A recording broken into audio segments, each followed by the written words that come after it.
Hello everyone, আমি সাই মিত্র আর তোমরা দেখছো WBCS এক্সপো।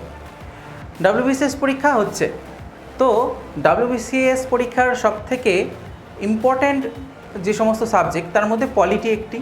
তো পলিটির অনেক রকম কোশ্চেনের মধ্যে একরকম কোশ্চেন আমাদের সত্যি মাথা ব্যথার কারণ।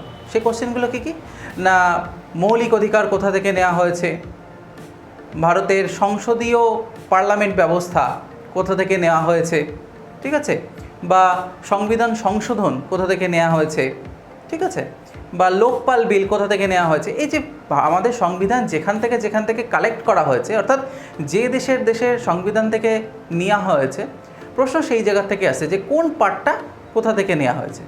তো আজকে তোমাদের যাতে বিভিন্ন বই ঘেটে কনফিউজ হতে না হয় তার জন্যে এই টোটাল ভিডিও, যে ভিডিওটাতে আমি মূলত পলিটি বা সংবিধান, ভারতের যে সংবিধান তার প্রত্যেকটা পার্ট কোথা থেকে নেওয়া হয়েছে, কোনটা কোন দেশের সংবিধান থেকে নেওয়া হয়েছে তার ডিটেলস আলোচনা করব। তাহলে চলো ভিডিওটা শুরু করি, দেখে নেওয়া যাক। ভারত শাসন আইন 1935, এটিকে কেন্দ্র করে তৈরি হয়েছে সংবিধানের যুক্তরাষ্ট্রীয় কাঠামো, যুক্তরাষ্ট্রীয় বিচার ব্যবস্থার ক্ষমতা এবং রাজ্যপাল। নেক্সট, গ্রেট ব্রিটেনের সংবিধান থেকে ভারতীয় সংবিধানে নেওয়া হয়েছে সংসদীয় শাসন ব্যবস্থা, আইনের শাসন ও আইন প্রণয়ন পদ্ধতি, একক নাগরিকত্বের ধারণা, দ্বিকক্ষ বিশিষ্ট সংসদ বা পার্লামেন্ট, লোকসভার কাছে মন্ত্রিসভার দায়বদ্ধতা, লোকসভার স্পিকার, প্রধানমন্ত্রী, রাষ্ট্রপতি, শক্তিশালী নিম্নকক্ষ এবং পাবলিক অ্যাকাউন্টস কমিটি। নেক্সট, মার্কিন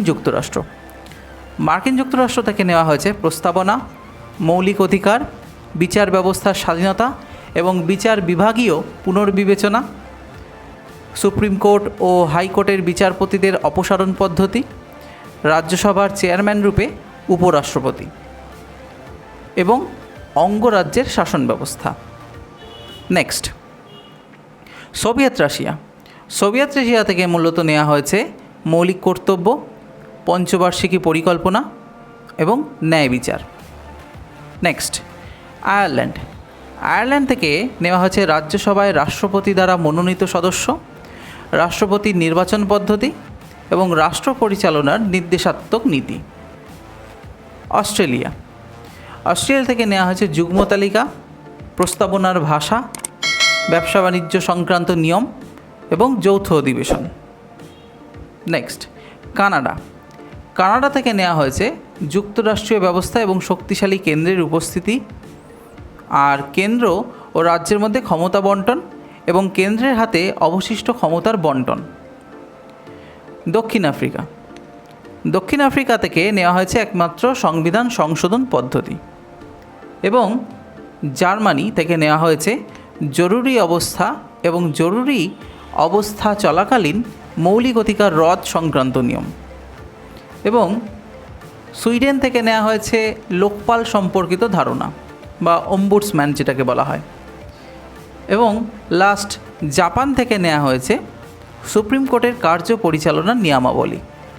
তো এই হলো ভারতের সংবিধানের বিভিন্ন পার্টের উৎস এবং তার ডিটেলস। ভিডিওটা কেমন লাগলো তা আমাকে অবশ্যই কমেন্টে জানাও। আর কোনো বিষয়ে যদি কোনো রকম প্রশ্ন থাকে তা অবশ্যই আমাকে করো। আর কোন বিষয়ে তোমাদের ভিডিও প্রয়োজন তাও আমাকে জানাও। ভিডিওটা ভালো লাগলে অবশ্যই লাইক করো, বন্ধুদের মাঝখানে শেয়ার করো, আর প্লিজ চ্যানেলটাকে সাবস্ক্রাইব করো। Thank you.